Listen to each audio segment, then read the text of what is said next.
नमस्कार दर्शकों, मैं हूं आपके साथ नेहा शर्मा।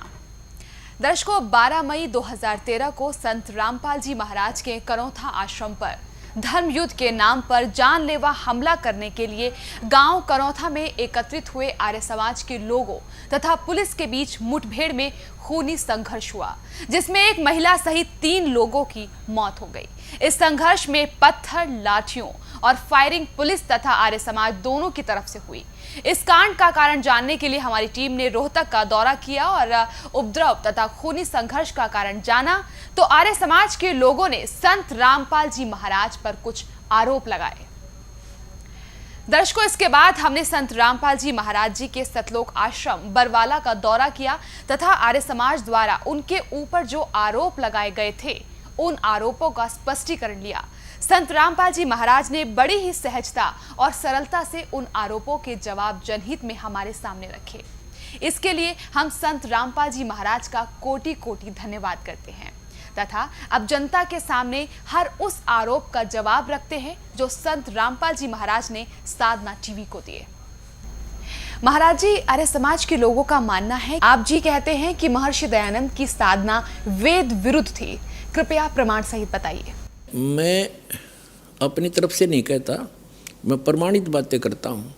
महर्षि दयानंद के चेलों द्वारा लिखी हुई सबसे पुरातन पुस्तकों से आपको प्रमाणित करता हूँ कि महर्षि दयानंद की साधना वेद विरुद्ध थी। ये भी प्रमाणित करता हूँ सब सदग्रंथों से, जिस कारण से उसको भक्ति लाभ हुआ नहीं और अंत में उनकी मृत्यु बहुत बुरा हाल होकर हुई। अभी आपके रूबरू कराता हूँ। अब महर्षि दयानंद की झलक दिखाते हैं आपको। एक ये जीवन चरित्र है महर्षि दयानंद सरस्वती का जीवन चरित्र। इसके लेखक हैं अमर शहीद लेखराम द्वारा संकलित प्रमाणिक उर्दू भाषा का आर्य भाषा में अनुवाद है। अनुवादक हैं आर्य महाउपदेशक श्री कविराज रघुनंदन सिंह निर्मल। संपादक हैं श्री पंडित हरिचंद्र विद्यालंकार। प्रकाशक हैं आर्य समाज, नया बास, दिल्ली 6 स्वर्ण जयंती के उपलक्ष्य में। ये संवत का 1971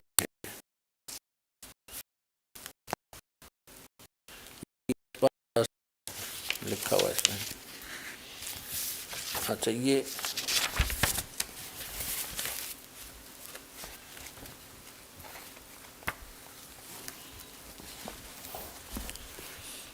देखिएगा, ये है जीवन चरित्र महर्षि दयानंद सरस्वती। और ये धर्म तथा सामाजिक प्रथाओं संबंधी प्रश्नों का समाधान, ये इसका वो चल रहा है प्रश्न उत्तरी 294 पृष्ठ पे 294 पे, या नीचे आ जाते हैं।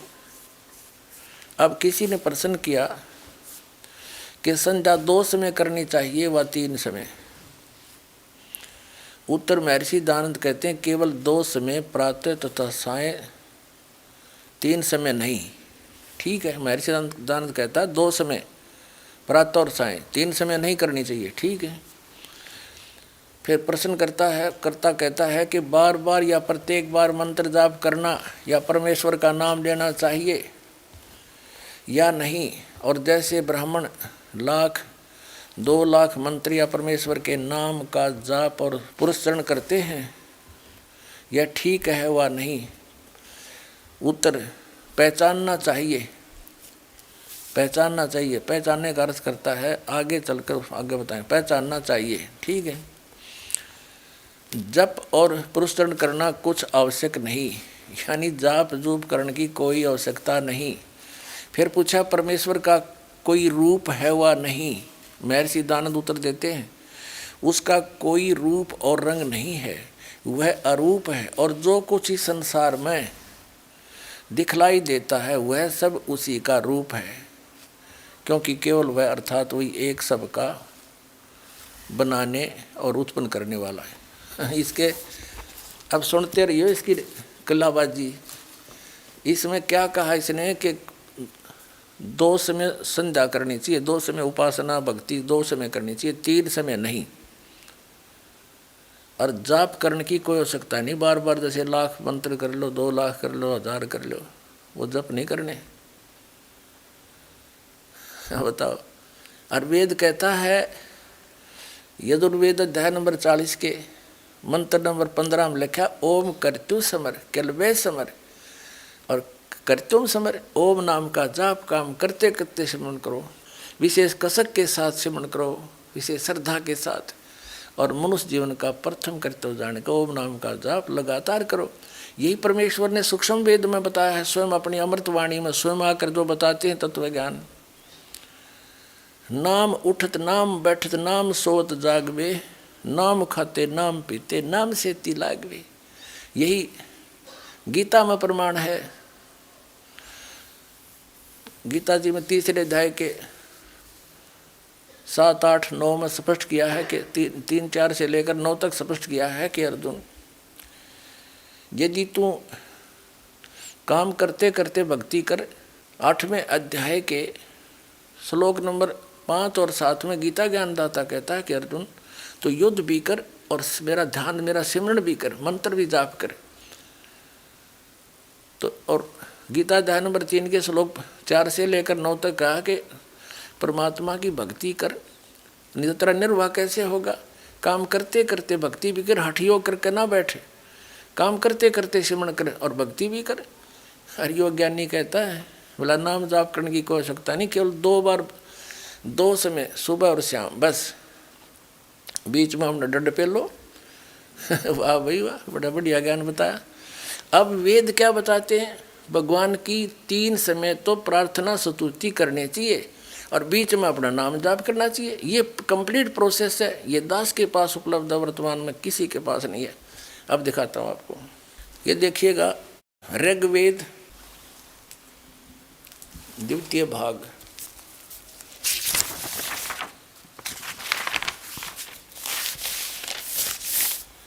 ये कहाँ से प्रकाशित है, प्रकाशक है पंडिता राकेशा रानी, प्रधान कार्यालय वेद मंदिर महात्मा वेद भिक्षु सेवा आश्रम लेखराम नगर अब्राहिमपुर मुखबेलपुर दिल्ली, मुखबेलपुर दिल्ली। ये यहाँ से छपा है, ठीक है। और इसमें ये है ऋग्वेद मंडल नंबर 8 और सूक्त नंबर 1 का मंत्र नंबर 29, ये 29।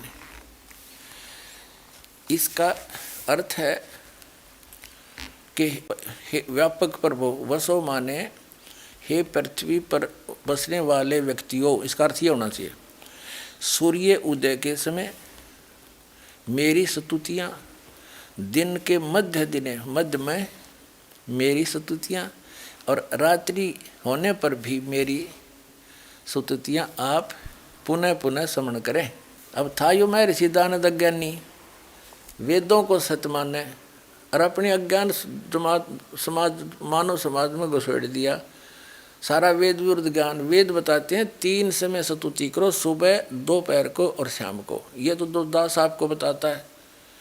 सुबह का नित्यनेम आप डेली करते हो भगत, दोपहर को सभी देवों की स्तुति होती है, वो प्रार्थना आपसे दी जाती है, और शाम को संध्या आरती करते हैं। 3 समय करते हैं, यही वेद बताते हैं, ये सूक्ष्म वेद बताता है।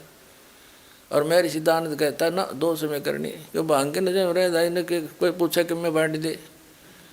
इसने मैं ऋषि मान्य रहे थे, वेद जाने होंगे इन्होंने, इसलिए सारी बात मान ली हमने। यार ये समाजी कौन है, हमारे भाई बहन हैं, चाचे ताऊ हैं, मामा और बुआ के भाई भतीजे बहन बेटी वो अपने ही हैं। इस अज्ञानी ने हमसे अलग कर दिया और नाश कर दिया उनके जीवन का, कख पता नहीं।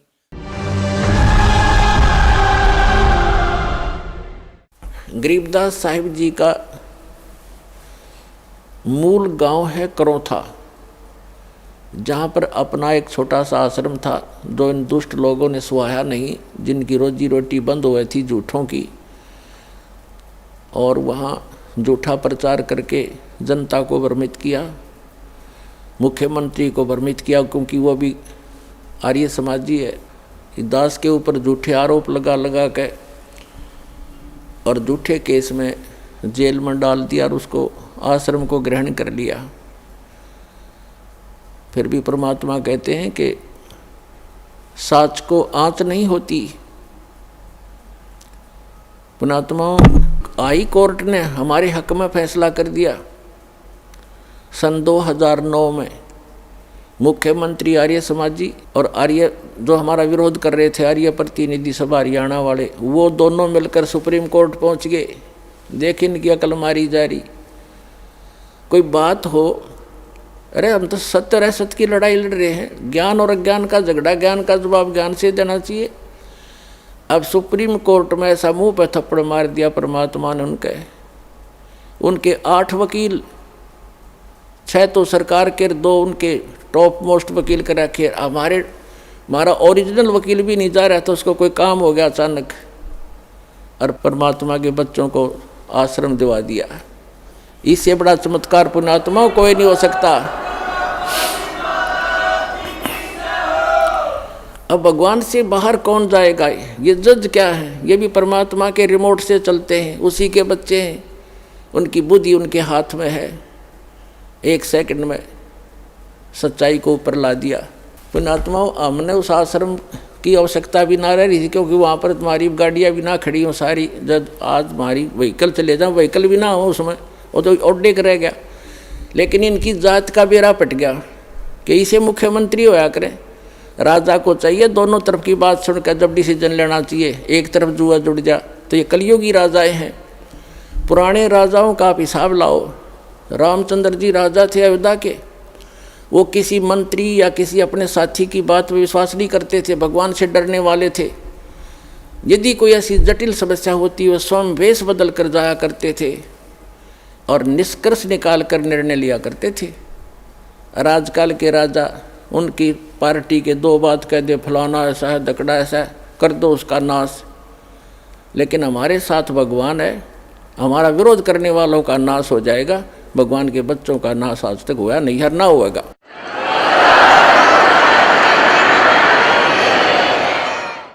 और हम ना किसी का बुरा सोचा और ना सोचते। तो पुण्यात्माओं, ये गंदा लोक है, और अब और गंदे विचार हो गए हमारे। भगवान से डर रहा नहीं, और जब तक ज्ञान नहीं होगा अध्यात्म, तो भगवान से डरना छोड़ देता आदमी, और तभी मार खाता है। आज सबसे पहले परमेश्वर कबीर जी की सर्वसंगत परमात्मा का लाख लाख शुक्रिया करते हैं कि परमेश्वर ने आप जी का करौथा आश्रम वापस दिलवा दिया।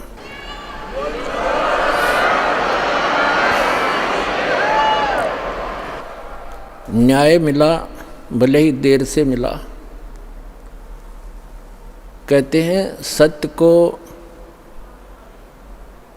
कुछ दिन दबाया तो जा सकता है, मिटाया नहीं जा सकता। आज हमारा वो सर्व गंध हट गया, जो दुष्ट लोगों ने अफवाहें फैलाई थी, हमारी छवि को धूमिल करने की चेष्टा की थी। हमारे सब भक्तों ने मिलकर परमात्मा के यथार्थ ज्ञान को अपने सब भाई बहनों तक पहुंचाया, और जनता को सच्चाई का पता लगा। और आप देख रहे हैं कैसे उमड़ उमड़ कर परमात्मा के बच्चे सतलोक आश्रम बरवाला में दीक्षा प्राप्त करने के लिए आ रहे हैं। संकट मोचन कष्ट हरण हो, मंगल करण कबीर आगे शरण तेरी। संकट मोचन कष्ट हरण हो, मंगल करण कबीर के आगे शरण तेरी। संकट मोचन कष्ट हरण हो, मंगल करण कबीर आ गए शरण तेरी। परमात्मा कहते हैं कि भगत बीज पलटे नहीं, चाहे आए पड़ोसो झोल, और जय कंचन बिष्टा पड़े, घटे नता का मोल। यदि सोने को गोल्ड को टट्टी के अंदर डाल दिया जाए उसकी कीमत कम नहीं होती। जिसको पता लगता है कि गोल्ड है, उठाकर साफ करके और अपनी तिजोरी में रख लेता है। तो पुण्यात्माओं, हमारे ऊपर जो गंद डाला था, आज जनता को पता चला कि सोने के ऊपर ये दुष्ट लोगों ने कूड़ा करकट डाल दिया था। आज साफ होने पर पता चला कि who is Rampal, who is Kabir God, और क्या था सतलोकाश्रम करोथा की सच्चाई। तो पुण्यात्माओं, जो भगवान के मार्ग में बाधा करते हैं वो बिल्कुल मंदबुद्धि के व्यक्ति होते हैं, जिनको दूसरे शब्दों में दुष्ट कह सकते हैं। वो तो ऐसे होते हैं जैसे रेल की पटरी पे अंधा गधा खड़ा हो गया, उसने गाड़ी आने की आवाज़ सुनी, उसने सोचा कोई तुझे डिस्टर्ब करने के लिए और इधर ही आ रहा है। जिधर से उसको गाड़ी आती महसूस हो रही थी उस तरफ दोनों पैर कर लिए पिछले कि आण दे निकट, अरे इसका लात मार। उसने दोनों दलौती मारी। जब गाड़ी निकट सी आलियन देने सोचा ये तो ऊपर चढ़ गया, कौन है तेरे? नोना बेरा मूर्ख, तू खड़ा है रेल के मार्ग में, तने एक तरफ होना चाहिए था। तो उसने दोनों दलत्ते मारे और वो पटक दिया ठाक। तो कंस ने मारे थे दोनों लात, रावण ने मारे थे, हिरण्यकशिपु ने भी ऐसे अंधे गधे का काम कराया था। और अब भी जो इस दास के परमात्मा के मार्ग में जो बाधा करेगा वो अंधा गधा ही होगा, ये सत्कर मान लेना।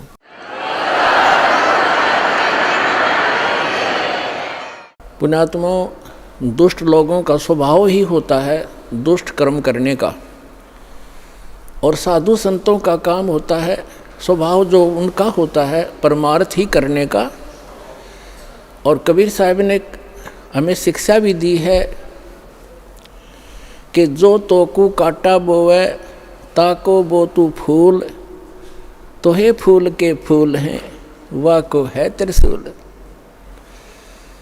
हमें परमात्मा कहते हैं कि आपको यदि कोई कष्ट देता है आप उसको कुछ ना कहो, परमात्मा पर छोड़ो, फिर देखना वो उसका कैसा रिजल्ट आपको देगा।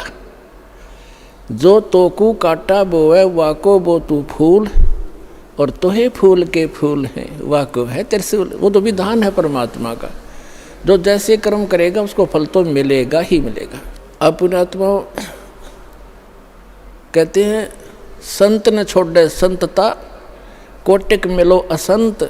साधु भक्त अपना स्वभाव नहीं चेंज किया करते, बदला नहीं करते, चाहे कितने असंत दुष्ट लोग उनसे कितना ही बुरा व्यवहार करते रहे, वो भगवान पर विश्वास रखने वाले होते हैं। तो जैसे 12 जुलाई सन 2006 को क्रोथा कांड उन्हीं दुष्ट लोगों ने किया था, जो अभी 9 अप्रैल सन 2013 में उन्होंने अपनी जात फिर दिखा दी जनता के सामने। वह सच्चाई आ गई कि ये कितने अच्छे लोग हैं और कितने झूठे हैं, कितनी अफवाह फैलाई थी। यही कारण उस दिन था और वही कारण ये 9 अप्रैल को इन्होंने करके दिखा दिया।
दर्शकों नमस्कार।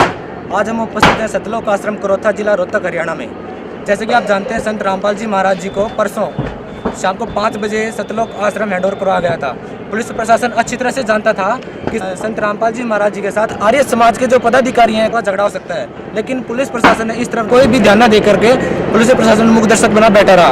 अब आपको दिखाते हैं किस तरह से सतलोक आश्रम पर कब्जा किया है और पुलिस मूक दर्शक बनकर अभी भी देख रही है। इसमें सीधे तौर पर दिखाई दे रहा है कि मुख्यमंत्री भूपेंद्र सिंह हुड्डा का इसमें सीधा सीधा हाथ है। अभी आपको दिखाते हैं किस तरह से यहाँ पर इकट्ठे हो रहे हैं और चारों तरफ से पत्थरबाजी कर रहे हैं। पुलिस प्रशासन उनको दिशा निर्देश दे रहा है कि किस तरह से आपको करोथा आश्रम के ऊपर हमला करना है। अभी हम सतलोक आश्रम करोथा के ऊपर खड़े हैं, इसलिए हम ये सीढ़ियाँ डीवीसी बाहर नहीं पहुँचा पा रहे हैं। तो हम आपको ये बाद में दिखाएंगे कि किस तरह से पुलिस प्रशासन और आर्य समाज के जो पदाधिकारी हैं, कुछ बलदेव के साथ में आए हुए हैं। एक आतंकवाद जैसी स्थिति यहाँ पर बन चुकी है। अब हम आपको दिखा रहे हैं कि किस तरह से पुलिस प्रशासन के साथ मिलकर के आर्य समाज के जो पदाधिकारी हैं हमला कर रहे हैं। ये देखिएगा।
भाई पॉइंट गहरे हैं, इतना बता दिया ले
तो दर्शकों, संत रामपाल जी महाराज के अनुयायियों ने यह सोचकर अब की बार आश्रम को अपने हैंडओवर किया था कि शायद आर्य समाज के कुछ पदाधिकारी जो उपद्रव फैलाना चाहते हैं, वो अब की बार उस प्रकार का कोई भी ऐसा काम नहीं करेंगे जिस प्रकार से यहाँ का हिंसा का माहौल बने। लेकिन एक बार फिर उन्होंने इस प्रकार की वानगी पेश की है कि हम किसी भी प्रकार का यहाँ पर ठंडा माहौल नहीं चाहते, और उन्होंने उसी प्रकार यहाँ पर एक बार फिर उपद्रव किया और पत्थरबाजी की। संत रामपाल जी महाराज के अनुयायी हमारे साथ बने हुए हैं, जो 3 दिन से यहाँ एक तांडव देख रहे हैं। आर्य समाज के जो पदाधिकारी हैं, उन्होंने किस प्रकार का यहाँ पर उनके ऊपर जुल्म ढाया। आइए उनकी मुख से सुनते हैं कि किस प्रकार से आर्य समाज के लोगों के द्वारा उनके ऊपर हमला किया गया और किस प्रकार से उन्होंने अपना बचाव किया और प्रशासन का उनके ऊपर क्या रुख रहा। सर, क्या नाम है आपका? जी, मेरा नाम मनोज कुमार है। कहाँ से आए हैं सर आप? मैं हिसार का रहने वाला हूँ। सर, जैसे कि हमने देखा कल आर्य समाज के कुछ पदाधिकारियों द्वारा आपके आश्रम के ऊपर हमला किया गया है, क्या कहना चाहेंगे? किस प्रकार का एक अभी हमने जैसे कि हम पहले दिन देख रहे थे, बहुत ही शांत माहौल यहाँ पर बना हुआ था, लेकिन अचानक आर्य समाज के कुछ पदाधिकारियों द्वारा आपके आश्रम के ऊपर हमला कर दिया गया, तो क्या कहना चाहेंगे सर आप? जी, हमें परसों जब पता चला कि सतलोक आश्रम करोथा हमें वापस मिल चुका है, तो हमें बहुत खुशी थी और हम अपने घरों से बड़े खुश होकर यहाँ सफाई करने के लिए आए। यहाँ पहुँचे हम तो थोड़ी देर में ही हमें 2 या 3-4 घंटे बाद ही आर्य समाजियों ने घेर लिया। पुलिस के सामने ही वो सामने खेतों से आए और हम अंदर अपना सफाई कर रहे थे, उन्होंने हम पे पत्थरबाजी शुरू कर दी।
जिससे हमें फिर वही चीज़ याद आई जो 2006 में हुई थी।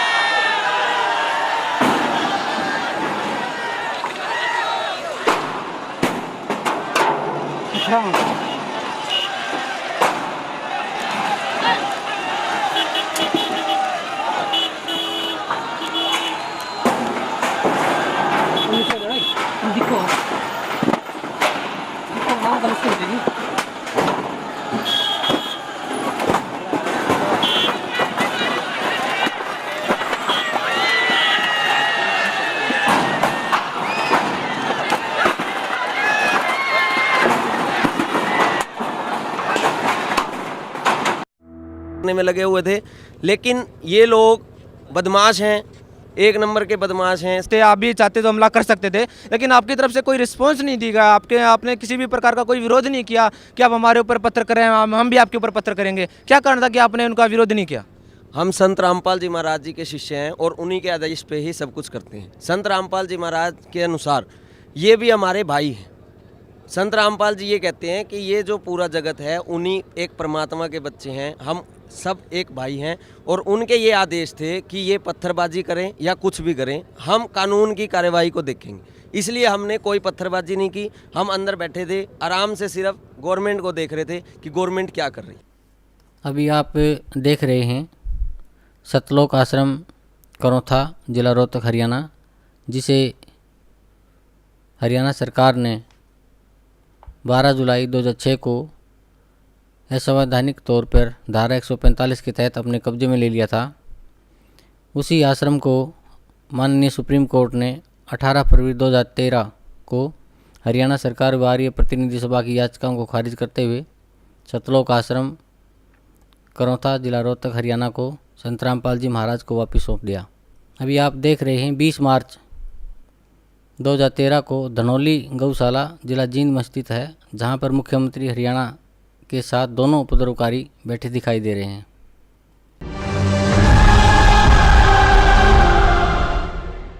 रोहतक के सतलोक आश्रम को लेकर अब भी गतिरोध की स्थिति बरकरार है। बेशक सुप्रीम कोर्ट ने इस मामले में प्रशासन को कब्जा छोड़ने के आदेश दे दिए हों, लेकिन आर्य समाज के लोगों ने इस मामले को एक बार विवाद की वजह फिर बना दिया है। दरअसल आर्य समाज के लोग नहीं चाहते कि आश्रम का कब्जा वापस संत रामपाल के हाथों में जाए और इसके लिए वो कोर्ट में पुनर्विचार याचिका डालने की तैयारी में है।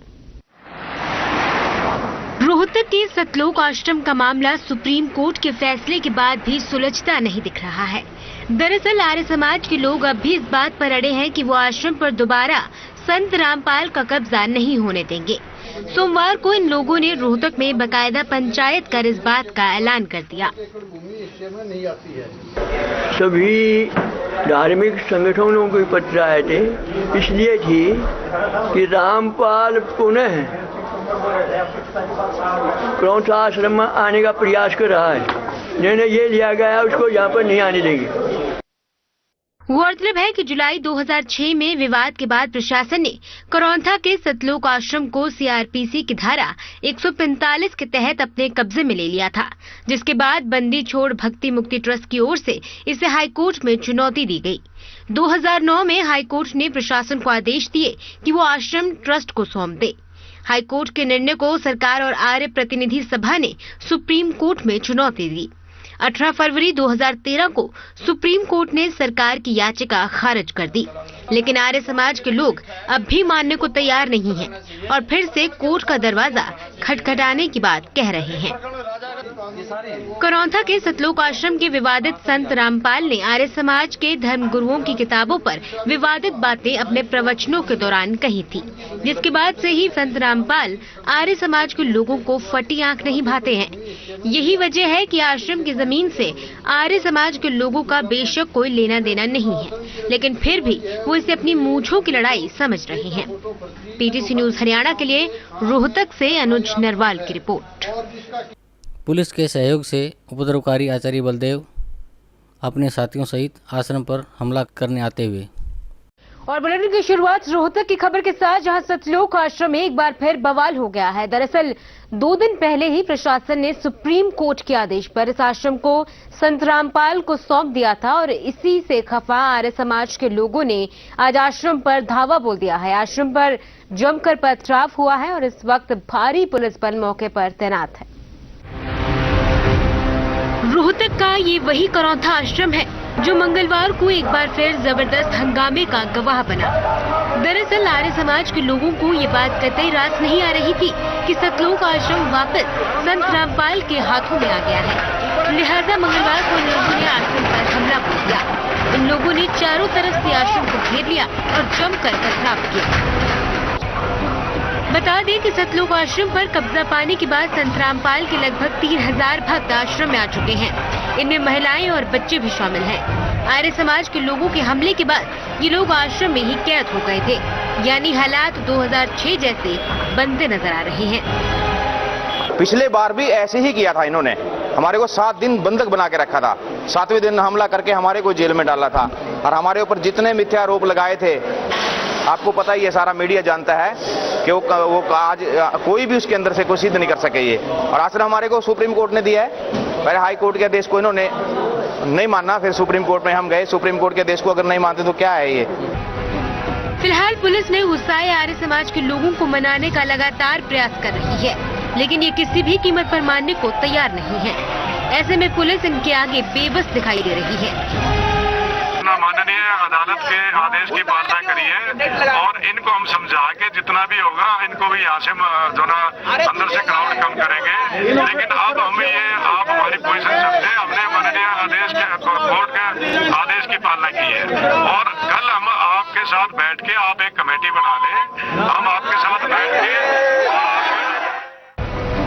बहरहाल अब हालात ये है कि आश्रम के अंदर संत रामपाल के समर्थक हैं और बाहर आर्य समाज के लोगों का डेरा, यानी हालात तनावपूर्ण हैं और रुक रुक कर पत्थरबाजी का दौर जारी है। फिलहाल पुलिस जल्द ही हालात पर काबू पाने का दावा कर रही है।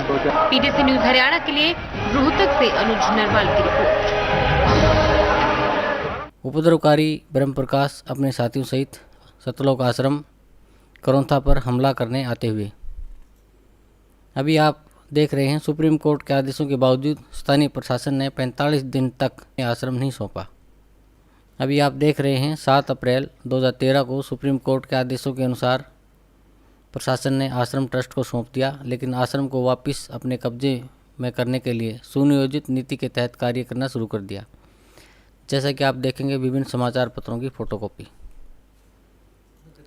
अब जो चित्र आप देख रहे हैं उसे स्पष्ट है कि मात्र 40-50 उपद्रवकारियों को भारी पुलिस बल रोकने में नाकाम रहा। इससे सिद्ध है कि प्रशासन मुख्यमंत्री के आदेशानुसार उपद्रवकारियों से मिला हुआ था। अभी देखिए उपद्रवकारियों ने रोहतक झज्जर रोड पर जाम किया और सतलोक आश्रम पर आक्रमण कर दिया। देखिए आप आर्य समाज के लोग नेशनल हाईवे पे को जाम करते हुए हवन यज्ञ कर रहे हैं। सतलोक आश्रम पर पथराव करते हुए आर्य समाज के उपद्रवकारी, उन्हें रोकने में नाकाम पुलिस प्रशासन। अभी देखिए आप विभिन्न तस्वीरों के माध्यम से कि कैसे प्रशासक मूक दर्शक बना हुआ है और उपद्रवकारी उपद्रव और उत्पात मचा रहे हैं।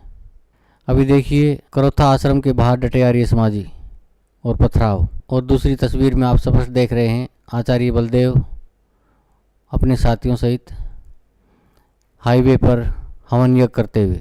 अभी आप देख रहे हैं उपद्रवकारियों ने आश्रम को चारों तरफ से घेर रखा है और स्थिति काफ़ी तनावपूर्ण है और पुलिस प्रशासक मूक दर्शक बन के देख रहा है। अभी आप देख रहे हैं पुलिस कप्तान एक उपद्रवकारी के सामने हाथ जोड़े खड़ा है और दूसरी तस्वीर में स्पष्ट दिखाई दे रहा है कि कैसे उपद्रवकारी अपने हाथों में घातक हथियार लेकर आश्रम की तरफ बढ़ रहे हैं।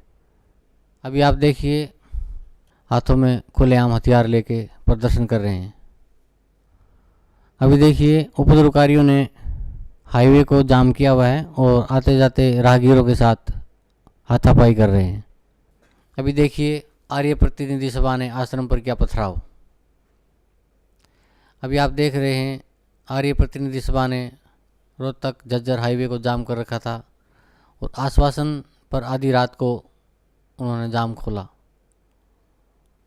अभी आप देख रहे हैं सतलोक आश्रम पर पथराव करने वालों पर मामला दर्ज, पुलिस की गुपचुप कार्रवाई, कोई नामजद नहीं, यानी अज्ञात के खिलाफ धारा 148, 149, 283, 353 और 341 के तहत मामला दर्ज, लेकिन कोई गिरफ्तारी नहीं। ये देखिए अज्ञात के खिलाफ काटी गई एफआईआर की फ़ोटोकॉपी। अब आप देख रहे हैं प्रशासन द्वारा लगातार धमकी दी जा रही है कि सतलोक आश्रम पर लागू होगी धारा 144।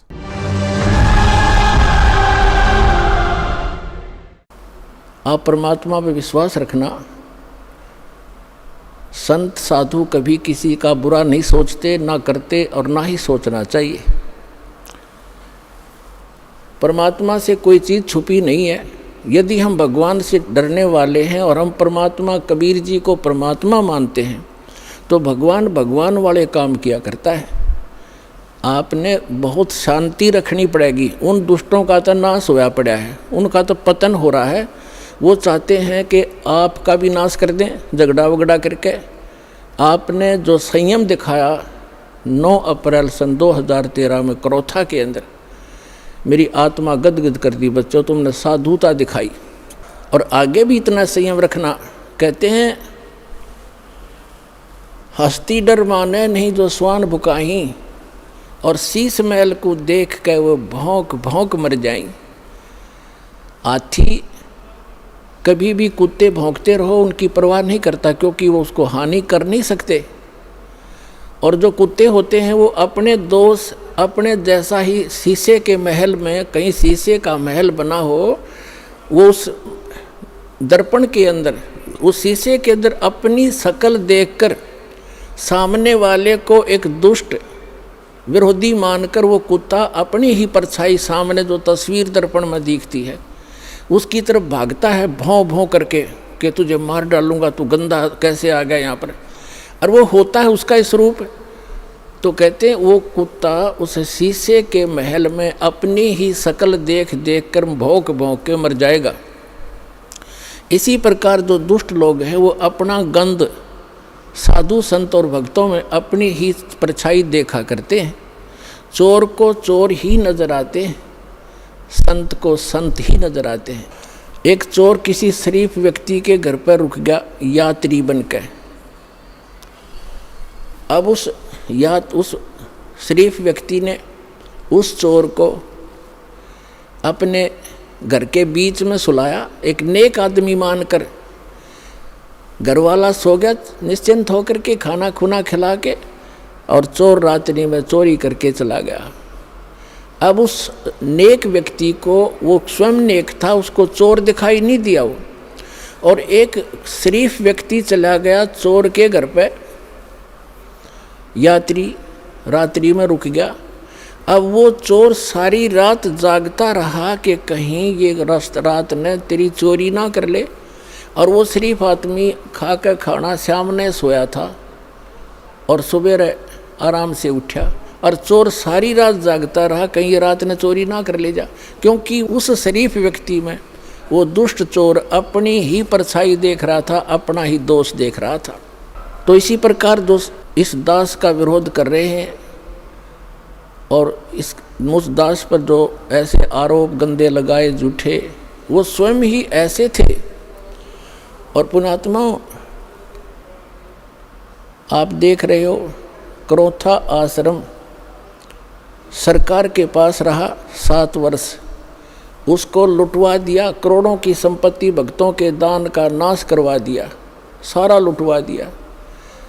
और आज परमात्मा ने हमें क्या दे रखा है। और जो ऐसा बताते हैं, सुनने में आ रहा है कि जो उस परमात्मा के सच्चे स्थल से कोई सामान उठा कर ले गया था, उनका सर्वनाश होने जा रहा है।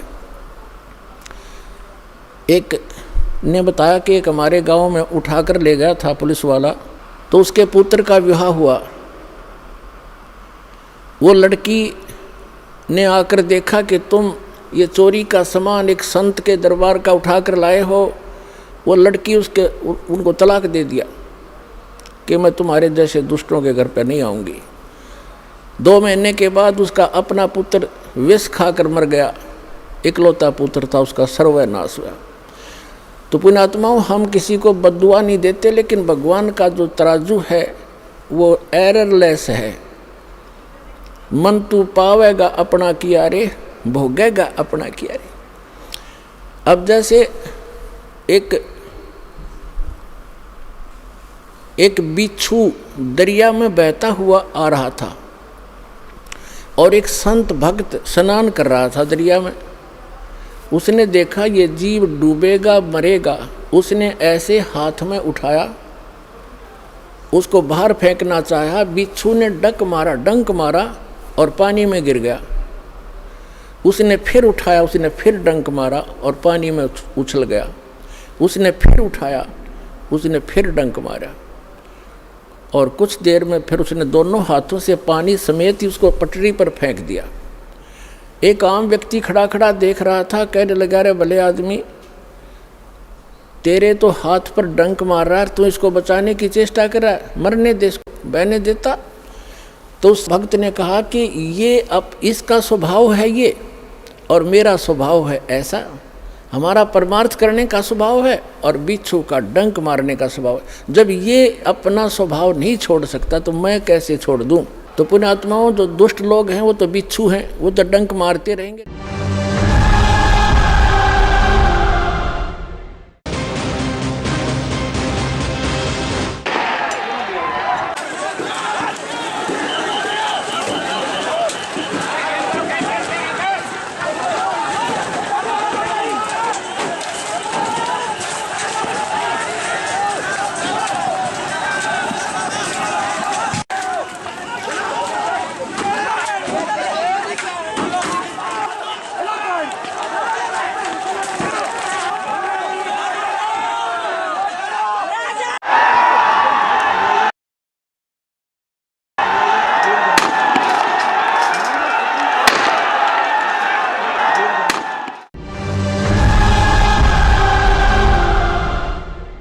रोहतक पुलिस द्वारा एक झूठी एफआईआर नंबर 154 दिनांक 13/5/2013 को दर्ज की गई, जिसमें कहा गया है कि उपद्रवी महिला प्रोमिला को गोली संत रामपाल जी महाराज के इशारे पर सतलोक आश्रम करौथा से उनके अनुयायियों ने मारी।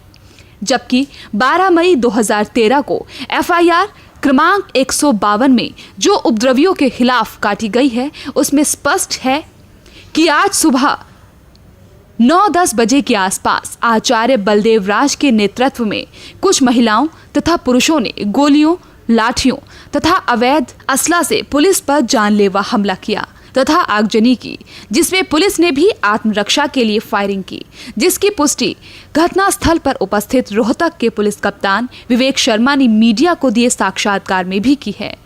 पुलिस द्वारा समझाइश दी जा रही थी, इसी दौरान कुछ लोग उग्र हो गए और गांव की तरफ गए। वहां पर कुछ असामाजिक तत्व जो बाहरी थे उनको भी इकट्ठा करके ले आए और जगह जगह से पुलिस पर पथराव करना शुरू कर दिया।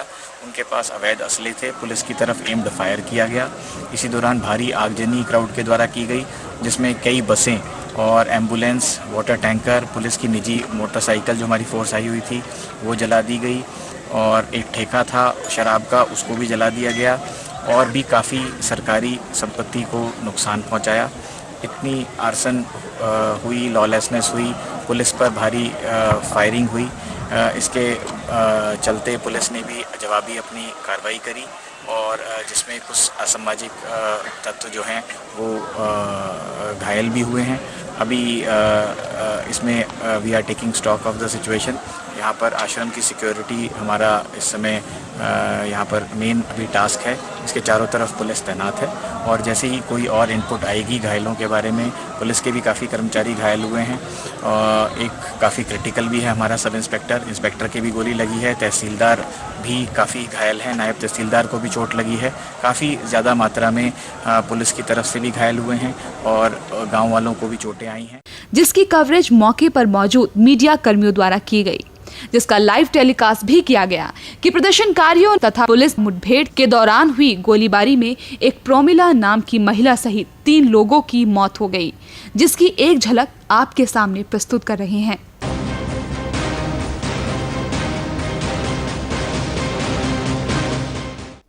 ज्यादा जानकारी के साथ जुड़ गए हैं हमारे संवाददाता रोहतक से सुरेंद्र सिंह। जी सुरेंद्र, फिलहाल स्थिति क्या है वहां पर, ये बताएं। जी देखिए, जहाँ तक स्थिति की बात अगर की जाए, एक तरफ अभी फिलहाल पुलिस खड़ी है और दूसरी तरफ ये प्रदर्शनकारी खड़े हैं और फिलहाल स्थिति जो है तनावपूर्ण हुई है।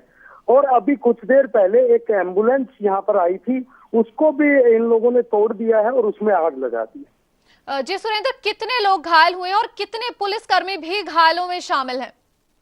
जी अभी तक जो सूचना सामने आ रही है तो लगभग 2 दर्जन के करीब पुलिस कर्मचारियों को इस पथराव में चोटें आई हैं और वहीं जो पुलिस ने जवाबी कार्रवाई की है, जिसमें पुलिस द्वारा फायरिंग भी की गई है। उस फायरिंग में 4 लोगों को गोलियां लगी, जिसमें से एक युवक और एक महिला की रोहतक पीजीआई में मौत हो चुकी है, जबकि 2 जिनको गोली लगी है उनका इलाज फिलहाल रोहतक पीजीआई में चल रहा है। आपको बता दें कि पुलिस और प्रदर्शनकारियों के बीच हुई इस झड़प में अब तक एक महिला सहित 2 लोगों की मौत हो चुकी है। मरने वालों में करौथा निवासी पोमिला नाम की एक महिला, पानीपत के शाहपुर निवासी संदीप और रोहतक के युद्धवीर की मौत हो चुकी है। इस हिंसक झड़प के दौरान अब तक 100 से ज्यादा लोग घायल हुए हैं। घायलों का इलाज पीजीआई रोहतक में किया जा रहा है। Devendra Sharma, news express, Rohtak.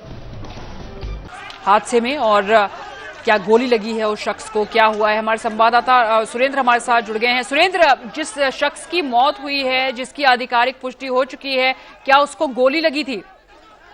जी बिल्कुल, देखिए जिस समय ये सारा मामला चल रहा था, पुलिस पर पथराव हो रहा था, तो वो प्रदर्शनकारियों को रोकने के लिए पुलिस की ओर से फायरिंग हुई और इस फायरिंग के अंदर एक संदीप नामक युवक है जो शाहपुर गांव सोनीपत जिले का रहने वाला है।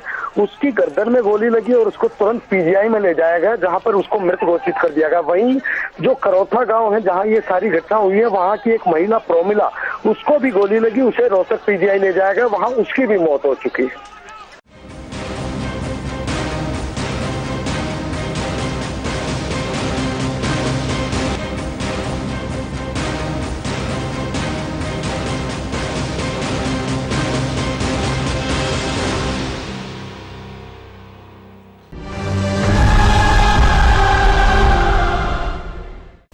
एक झूठी एफआईआर क्रमांक 154 दिनांक 13 मई 2013 को सदर थाना रोहतक द्वारा काटी गई, जिसमें संत रामपाल जी महाराज जी को झूठे मुकदमे में फंसाने की कुचेष्टा की गई है।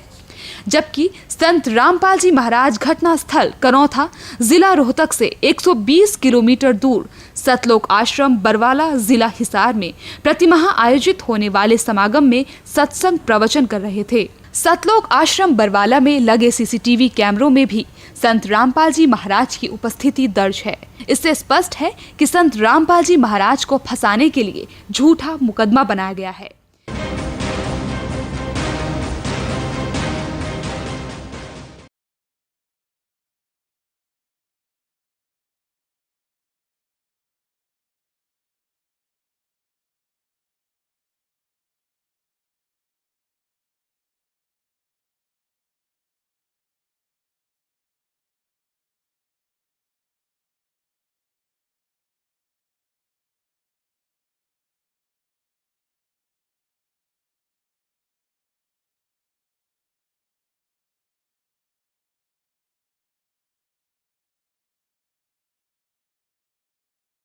इसी तर्ज पर जुलाई 2006 में एक झूठी एफआईआर क्रमांक 198 दिनांक 13 जुलाई 2006 को काटी गई।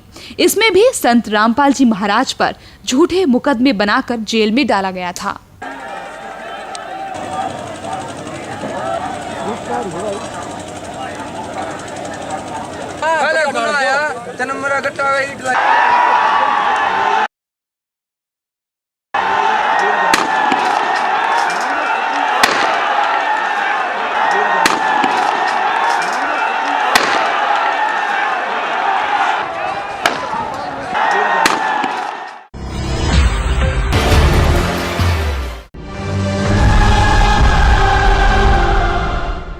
पुण्यात्माओं, जो दुष्ट लोग हैं वो तो बिच्छू हैं, वो तो डंक मारते रहेंगे, लेकिन आप संत भी हो। और जो तो को काटा बोवे ताको बो तू फूल, और तोहे फूल के फूल हैं वाको है त्रिशूल। दर्शकों, संत रामपाल जी महाराज के अनुयायियों ने 12 मई 2013 के अनर्थ को टालने के लिए सोनिया गांधी और प्रधानमंत्री से मिलने की कोशिश की, परंतु मिलने नहीं दिया गया। उसके बाद दिल्ली जंतर मंतर पर जाकर के यही संदेश दिया और केंद्र सरकार को अवगत कराया कि आने वाले समय में भी हरियाणा के मुख्यमंत्री आर्य समाज के गुंडों को प्रेरित करके सतलोक आश्रम करौथा पर कभी भी हमला करवा सकते हैं, जैसा उन्होंने 12 जुलाई 2006 और 9 अप्रैल 2013 को किया। दर्शकों, अब हम आपको दिखा रहे हैं संत रामपाल जी महाराज के अनुयायियों द्वारा जंतर मंतर पर किया गया शांतिपूर्वक प्रदर्शन। बंदी छोड़ सतगुरु रामपाल जी महाराज की जय। अब आपने देखा 9 अप्रैल 2013 को किस तरह से पुलिस की उपस्थिति में ये मुट्ठी भर गुंडे पथराव कर रहे, पुलिस रोक नहीं रही। यदि ये लोग शरीफ होते तो पुलिस इनको डंडे से पीटती, इनके खिलाफ मुकदमे भी करती। सतलोक आश्रम करौथा में अंदर बैठे लोगों पर भी मुकदमे दायर किए गए 2006 में। इनके सामने ही ये लोग सब जानते हैं, फिर भी मुकदमे दर्ज नहीं हुए। जब ये सीन देखते हैं कलेजा मुंह को आता है कि हमारा दोष क्या है। सच बोलना हमारी फितरत बन गई है, हम रुक नहीं सकते सच बोले बिना, चाहे इससे भी और आक्रमण हो तब भी ये सच बोला जाता रहेगा। इस दौरान विकास जी से मेरा अनुरोध है कि वो आए, अपनी बात रखें। विकास दास सिंहपुरा। सत साहिब सतगुरुदेव की जय हो। बंदी छोड़ सतगुरु रामपाल जी महाराज की जय हो। मैं अपने सभी साथी भक्तों से हाथ जोड़ के अनुरोध करता हूं कि एक बार उस महान संत, परम संत और एकमात्र संत की जय इतनी जोर से बोलो कि इस राजनीति में फंसे हुए बहरे लोगों को के कान के पर्दे फट जाए। बोलो सतगुरुदेव की जय हो। बंदी छोड़ सतगुरु रामपाल जी महाराज की जय हो। मेरी प्रार्थना है दिल्ली के उन लोगों से कि आज देख ले कि उनके यहाँ कौन आया है। ये उस परम संत के बच्चे हैं जिसने हमें सच्चाई का संदेश दिया है, और ये संदेश सुनकर अपराधी और बेईमान लोग विचलित हो उठे। सबसे पहले दोस्तों, दिल्ली वासियों को मैं अपना परिचय देना चाहूंगा। मेरा नाम विकास दास और मेरी पहचान कि मैं संत रामपाल जी महाराज का शिष्य हूं। मेरा भूतकाल काफी अंधेरे में था कि जिन दोषी अपराधी गुंडों को आप देख रहे थे, मैं इनका साथी था। लेकिन उस परम संत की दया से, उस परम संत की महान कृपा से इस दास पर दया हुई और मेरी आंखें खुल गई।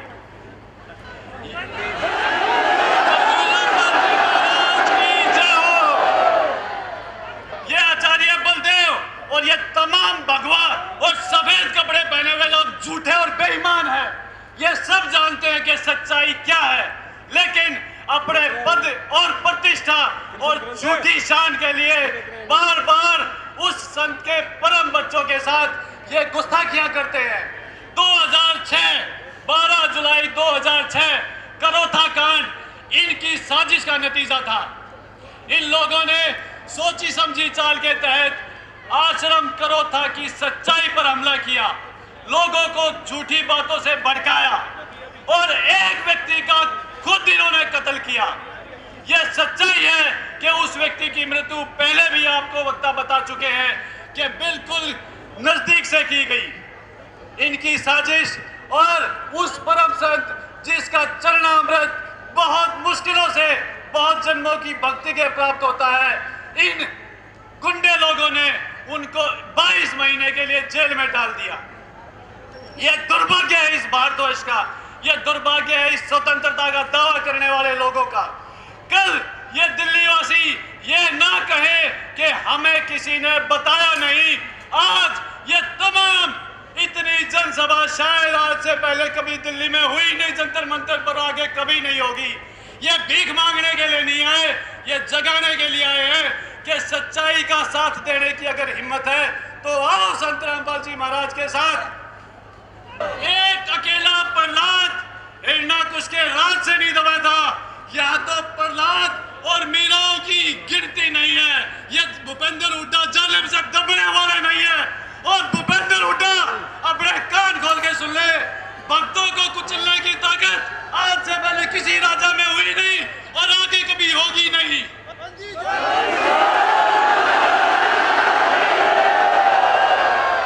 ये उस परम पिता कबीर परमात्मा के भगत है जिसके जीवन मृत्यु मुट्ठी में है, और कोई इनको क्या डराएगा, तो इनको क्या मारेगा। ये मरने से नहीं डरते, ये अपराध करने से डरते हैं। ये कभी नहीं चाहते कि सामने वाले को कोई नुकसान पहुंचाया जाए, वरना ये चार गुंडे करोता आश्रम पे हमला कर दे, इनकी औकात नहीं।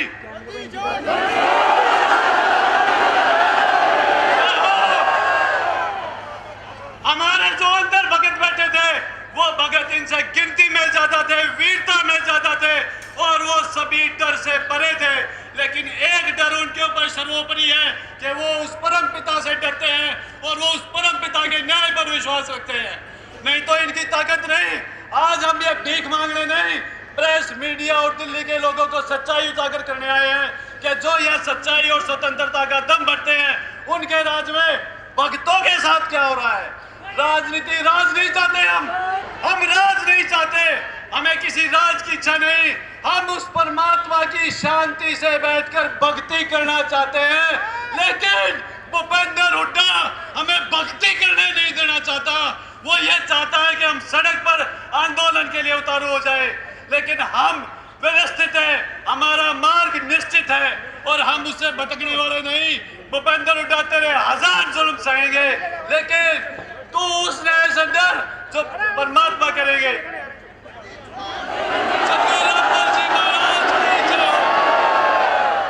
अगर तेरा जुल्म, तेरा प्रशासन किसी भगत का नाखून भी काट दे तो इस बात की जिम्मेवारी इस परम पिता परमात्मा की है। इन भक्तों का कुछ बिगड़ नहीं सकता।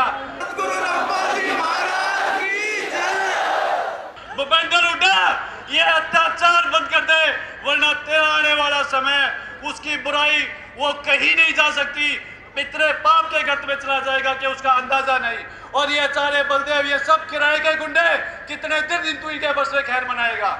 ये आदि देख जो आज जंतर मंतर पे आई हुई है, ये बैनर पढ़ जो तेरे अत्याचार की गवाही देते हैं, ये सीडी देख जो साक्षात है इस बात की कि तू एक गुंडा है, तू एक बदमाश है और तू भगवान विरोधी नास्तिक है।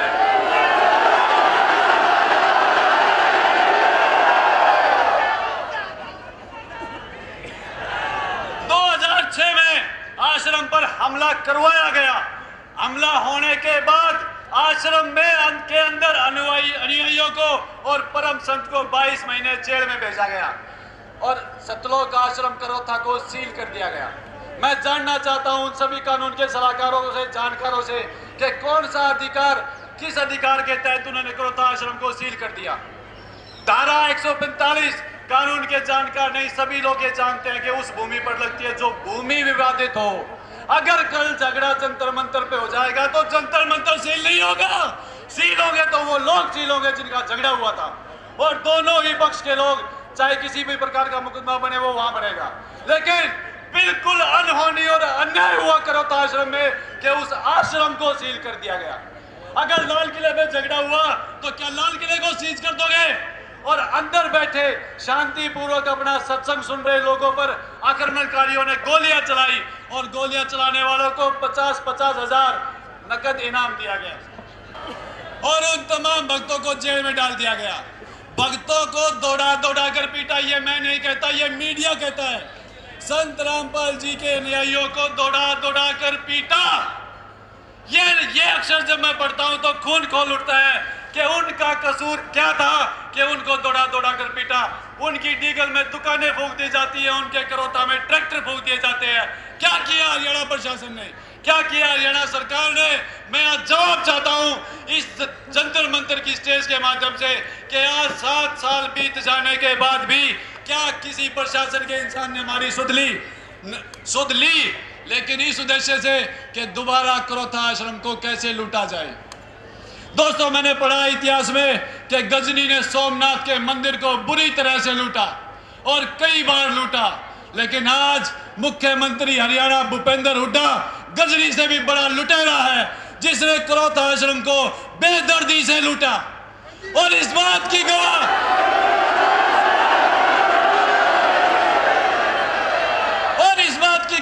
वो 2 FIR जो उसी के प्रशासन में दर्ज है, उसमें लिखा गया कि ये सामान आश्रम करोथा का लूटा गया और बाद में उन अपराधियों का पता नहीं लगा, वो अनट्रेस्ड हो गई। ये सरकार की चाल होती है। पुलिस प्रशासन के अधिकार में करोथा आश्रम, उसमें चोरी, बाद में FIR दर्ज, अपराधियों का ना मिलना, फाइल बंद हो जाना। दोस्तों, 7 साल के बाद जब हम सब ने करोथा आश्रम को देखा तो वहां पानी की ठूठियों की जगह खाली खड्डे थे, फिटिंग के कहीं तार और पट्टियां भी नहीं थी। और अगर दिल्ली के वो लोग जो हमारे आश्रम से अनजान है, मैं उनसे प्रार्थना करूंगा कि एक बार बरवाड़ा आश्रम जरूर जाकर आए और वहां ये देखें कि वहां टिन कम और पंखे ज्यादा होते हैं, वहां धरती कम और मैट ज्यादा होती है। और करोथा आश्रम को इतनी बेदर्दी से लूटा कि वहां पर किसी भी प्रकार की कोई भी सुविधा बाकी नहीं थी। इससे पेट नहीं भरा भूपेंद्र हुड्डा का।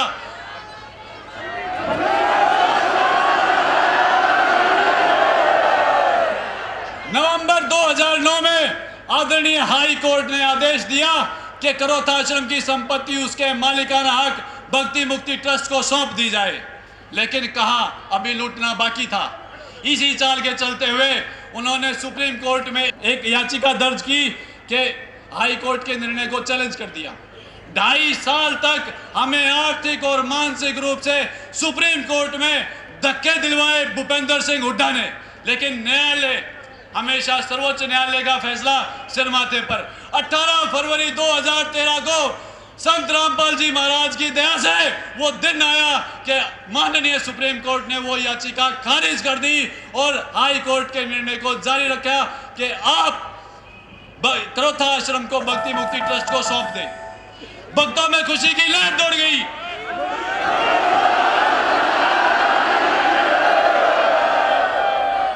भक्तों में खुशी की लहर दौड़ गई, लेकिन एक राक्षस कभी भी भक्तों की खुशी देखकर खुश नहीं होता। उसने ये देखा कि परम संत के परम भगत खुश है, उसने अपनी प्रशासन की चाल फिर शुरू कर दी। दोस्तों, हम सभी जानते हैं प्रशासन तो मशीनरी है, इसका ड्राइवर नेता है। इस मशीनरी को, इस कार को, इस गाड़ी को वो जिसको कुचलने को कहेगा मशीनरी कुचलेगी।